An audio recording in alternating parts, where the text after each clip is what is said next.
आर्य समाज के बहुत बड़े विद्वान हुए पंडित मनसाराम जी वैदिक तोप। उन्होंने स्पष्ट लिखा है कि मैं दूसरे पर इस घटना को नहीं घटाऊंगा, मैं अपने ऊपर घटाता हूं कि मैं एक चौराहे पर खड़ा था और सामने से एक साधु हमें देख रहा था। एक व्यक्ति उधर से आता है और कहता है कि सेठ जी आप बहुत ही सज्जन आदमी हैं, बहुत ही अच्छे हैं, दानी हैं, हर जगह आपकी तूती बोलती है, आपकी टोपी बहुत अच्छी है, आप अपनी टोपी हमें दे दो। बेचारा सीधा साधा आदमी मनसाराम ने टोपी दे दिया। दूसरा व्यक्ति आता है, कहता है महाराज आप बहुत ही ख्याति प्राप्त महासज्जन व्यक्ति हैं, उनकी खूब बड़ाई करता है और कहता है आपका गमछा बहुत बढ़िया है, गमछा हमें दे दो। वे गमछा भी दे देते। तीसरा व्यक्ति आता है, कहता है वो इसी तरह की बड़ाई मारता है, आप अपना बंडी हमें दे दो, जैकेट। वो जैकेट भी खोल कर दे देते हैं। फिर चौथा व्यक्ति आता है, कुर्ता मांग ले जाता है। अब पांचवा व्यक्ति जब आता है, वो भी कुछ मांगने का प्रयास करता है। उसी समय जो साधु वहां खड़ा होता है, जो सारी प्रक्रिया को देख रहा है, वह करके मनसाराम के कान में फूंक मारता है।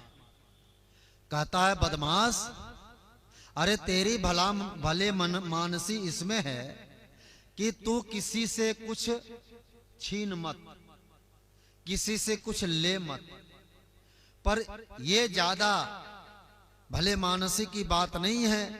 कल को कोई आज तक तूने कोट दे दिया, जैकेट दे दिया, टोपी दे दी, गमछा दे दी, कुर्ता दे दी, कल को कोई आएगा तो तुमसे बनियान मांगेगा, परसों कोई आएगा धोती मांग लेगा और तू चड्डी पहन के भागा फिरेगा। ये ठीक बात नहीं। बस यही स्थिति हमारे देश की थी स्वामी दयानंद के आने से पहले। कोई आता था हमारे मंदिरों को तोड़ करके चला जाता था, कोई आता था हमारी बहन बेटियों को उठाकर ले जाता था और अरब के देशों में 2 पैसे में बेच देता था। इतिहास पढ़ करके देख लेना। जितने हमले होते थे स्वामी दयानंद के आने से पहले, स्वामी दयानंद सरस्वती अपने गुरु बिरजानंद की कुटिया से जब निकले वेदों का प्रचार करने के लिए, तब जब संसार में घूमा देखा तो उन्होंने बड़ी विचित्र व्यवस्था देखी देश के अंदर। तब स्वामी दयानंद ने संकल्प लिया, हम इस देश की सुरक्षा करें। स्वामी दयानंद ने जो सिद्धांत दिया, जो व्यवस्था दिया इस राष्ट्र को और सारी दुनिया को, उन्होंने अपने अमर ग्रंथ सत्यार्थ प्रकाश में स्पष्ट शब्दों में उद्घोष कर दिया कि ऐ दुनिया के लोगों, जो उन्नति करना चाहते हो तो आर्य समाज के साथ मिलकर इसके उद्देश्य अनुसार आचरण करना स्वीकार करो, नहीं तो कुछ भी हाथ लगने वाला नहीं। कितनी बड़ी बात। अब यहां थोड़ा सा चिंतन कीजिए, क्या आर्य समाज से जुड़कर ही हमारी उन्नति हो सकती है? दूसरे मत संप्रदाय वाले कहेंगे क्या हम उन्नति नहीं करते, हमारे पास धन नहीं है क्या, हम राष्ट्रभक्त नहीं हैं क्या, हम राष्ट्र का काम नहीं कर रहे हैं क्या? बहुत सारे मत संप्रदाय देश में। दुनिया में सबसे ज्यादा भगवान अगर है तो कहां है जी? बोलो तो सही। भारत में सबसे ज्यादा भगवान, सबसे ज्यादा देवता, 33 करोड़ देवता कहां है? भारत में। सबसे ज्यादा संत कहां पैदा हुए? भारत में। भारत सबसे बड़ा विद्या का केंद्र है। दुनिया में जितनी भी विद्याएं फैली वे सब भारत देश से फैली। ये स्वामी दयानंद का वचन है। फिर भी वर्तमान परिस्थिति को देख लो कि सबसे ज्यादा चोर भी भारत में, सबसे ज्यादा भ्रष्टाचारी भी भारत में, सबसे ज्यादा विध्वंसक लोग भी भारत में, जो खाते भारत का और ख्वाब देखते मक्का का। ये परिस्थितियां क्यों आई? स्वामी दयानंद के उस विचार को याद करो, जो उन्नति करना चाहते हो तो आर्य समाज के साथ मिलकर उनके उद्देश्य अनुसार आचरण करना स्वीकार करो। ये बेलवा ग्राम, जहां के हमारे प्रधान जी हैं, इन्होंने एक व्यवस्था दिया इस नगर में, नगर वालों को सचेत किया कि आओ महर्षि दयानंद के उस विचार को अपने जीवन में उतारो कि उन्नति करना चाहते हो तो आर्य समाज के साथ मिलकर उसके उद्देश्य अनुसार आचरण करना स्वीकार करो। अब कहिए आर्य समाज का उद्देश्य क्या है? प्रश्न आता है मन में। बहुत सारे मत संप्रदाय आपको मिलेंगे, उनके मैनिफेस्टो को पढ़ करके आप देख लो, उनके सिद्धांतों को पढ़ करके देख लो। बहुत सारे संगठन हैं, हिंदू धर्म की रक्षा के लिए बहुत सारे संगठन बने। 1875 में आर्य समाज की स्थापना हुई।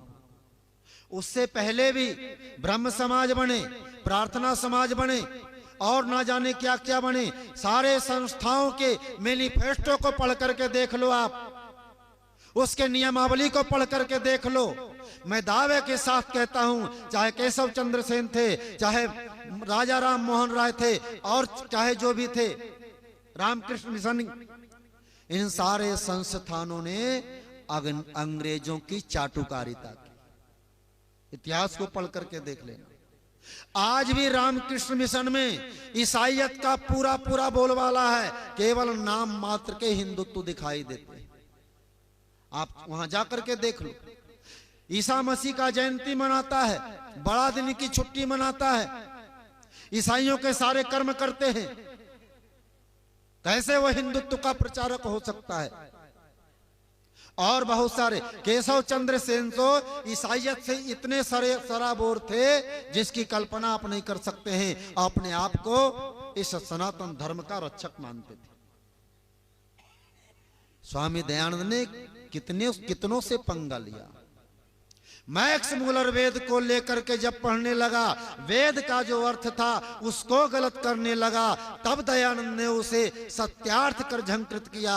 अज्ञान का अंधकार जो फैला था उसको हर लिया। उसी मैक्स मूलर को कहना पड़ा जो कि स्वामी दयानंद जैसा वेदों का विद्वान इस संसार में कोई नहीं है। उसी मैक्स मूलर को कहना पड़ा। तो बंधुओं, स्वामी दयानंद जो विचार दिया है, बहुत सारे मत संप्रदाय हुए, लेकिन स्वामी दयानंद के सिद्धांत को पढ़ करके देख लो। स्वामी दयानंद ने जो आर्य समाज के 10 नियम बनाए, उन नियमों पर विहंगम दृष्टि डालो। स्वामी दयानंद ने जो संदेश दिया है, आए दुनिया के लोगों वेदों की ओर लौटो। किस समय कहा? जब सारी दुनिया आगे बढ़ती है, लोग कहते हैं आगे बढ़ो, आगे बढ़ो, आगे चलो। उन परिस्थिति में स्वामी दयानंद ने कहा, ऐ दुनिया के लोग रुक जा, ठहर जा। कहां जा रहे हो? तो ठहर कर क्या करें? बैक टू द वेदाज, वेदों की ओर लौटो। क्योंकि तुम वेद के पथ से भूल चुके हो, भटक चुके हो, वेदों को भूल चुके हो। स्वामी दयानंद से पहले महाभारत काल के बाद केवल 2 वेदों के विद्वान हुए, एक आदि शंकराचार्य और दूसरा कुमारिल भट्ट। लेकिन ये 2 महापुरुष भी वेदों के प्रचार करने में पूर्णतः सिद्ध नहीं हो पाए। शंकराचार्य, ये कुमारिल भट्ट ने अपने आप को आत्मदाह कर लिया और शंकराचार्य को जहर देकर मार दिया गया। लेकिन इतने वर्षों के बाद स्वामी दयानंद जब सरस्वती जब धरती पे आए और जब विद्या अध्ययन करके देखा, तब संदेश दिया, ऐ दुनिया के लोगों वेदों की ओर लौटो। और उसी को लक्ष्य बनाया।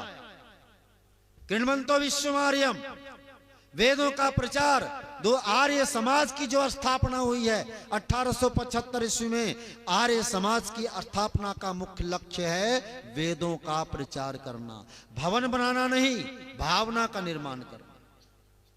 जब आर्य समाज के अंदर भवन नहीं हुआ करते थे तो आर्य समाज के मंत्री प्रधान आर्य समाज के प्रचारक हुआ करते थे, इतने सिद्धांत के पक्के हुआ करते थे।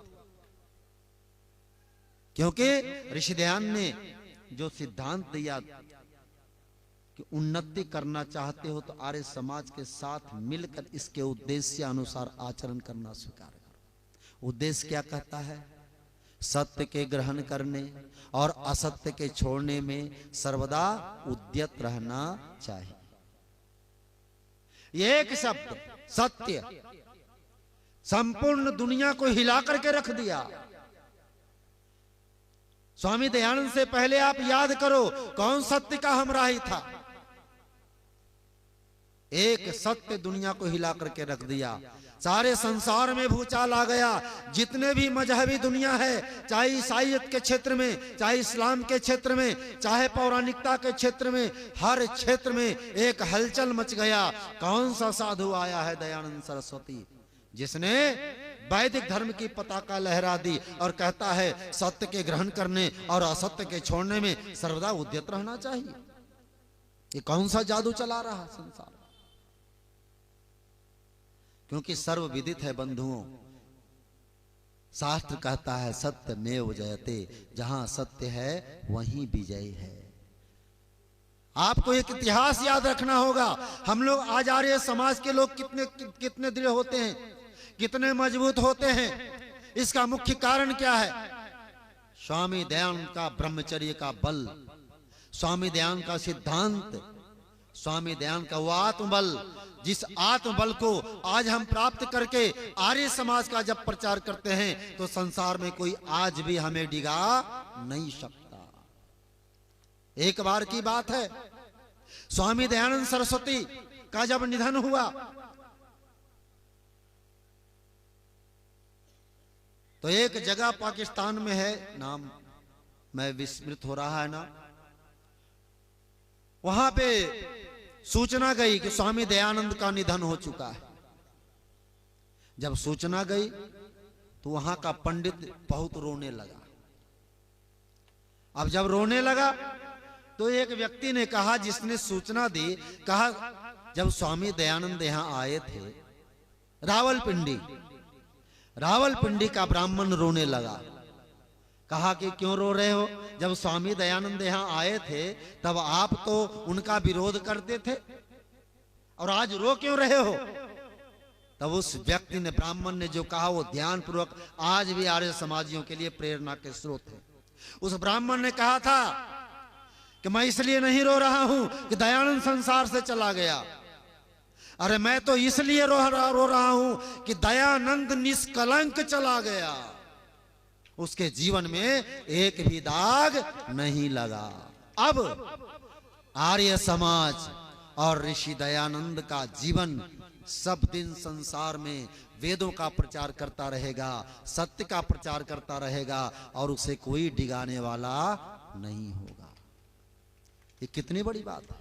अरे स्वामी दयानंद का व्यक्तित्व, स्वामी दयानंद का आदर्श, हम जितने भी आर्य लोग बैठे हैं सबको बपौती प्राप्त हुई है और इस बपौती को कभी जाने मत देना, क्योंकि आर्य समाज बहुत ही अनमोल निधि है संपूर्ण भारतवर्ष के लिए। मैं तो ये कहता हूं, जितने भी आप नगर के लोग हैं उनसे निवेदन करना चाहते हैं, आप अपने धर्म की रक्षा करना चाहते हैं, आप अपनी संस्कृति की रक्षा करना चाहते हैं, तो आओ आर्य समाज का रसास्वादन कर लो, आपका जीवन परिवर्तित हो जाएगा, जीवन में चैतन्यता आ जाएगी। बंधुओं, कवि ने लिखा है, ऋषि दयानंद जब आए थे यहां विदेशी शासन था, आर्य समाज का उस बेला में सबसे ऊंचा आसन था कि नहीं? अंग्रेज घबराते थे। ऐसे ऐसे योद्धा उस जमाने में आर्य समाज ने पैदा किया चाहे स्वामी श्रद्धानंद हो, चाहे पंडित लेखराम हो, चाहे पंडित गुरुदेव विद्यार्थी हो, चाहे महात्मा हंसराज हो, चाहे जितने भी संत हुए उस समय अनगिनत।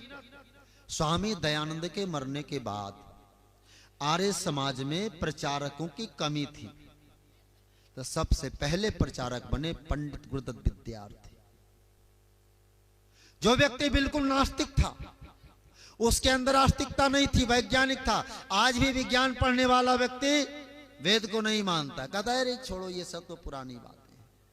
लेकिन पंडित गुरुदत्त विद्यार्थी ने इस संसार में सबसे पहला व्यक्ति हुआ ऋषि दयानंद के बाद जिन्होंने सिद्ध किया वेद से ही सारा विज्ञान निकला हुआ है। और उस व्यक्ति का सिद्धांत ऑक्सफोर्ड यूनिवर्सिटी में पढ़ाया जाने लगा। जब स्वामी दयानंद की अंतिम लीला हो रही थी, गुरुदत्त विद्यार्थी को सेवा के लिए भेजा गया था। जब देखते हैं स्वामी दयानंद की अंतिम लीला, 2 दिन तक गुरुदत्त विद्यार्थी ने खूब सेवा की स्वामी दयानंद की। स्वामी दयानंद भी गुरुदत्त विद्यार्थी को देखकर समझ गए थे यही हमारा उत्तराधिकारी होगा। ऐसा सेवा उन्होंने किया था। और जब मरने लगे, संसार से विदा लेने लगे, तब गुरुदत्त विद्यार्थी को सामने बिठाया, बाकी सारे लोग पीछे चले आए। और उस व्यवस्था को जब गुरुदत्त विद्यार्थी ने देखा, जब विश्वानी देव का पाठ स्वामी दयानंद सरस्वती करते हैं, गायत्री मंत्र का पाठ करते हैं, कहते हैं है ईश्वर तूने अच्छी लीला की, प्रभु तेरी इच्छा पूर्ण हो। ये कहते कहते प्रस्थान किया और जग को एक नवीन विद्वान दे दिया।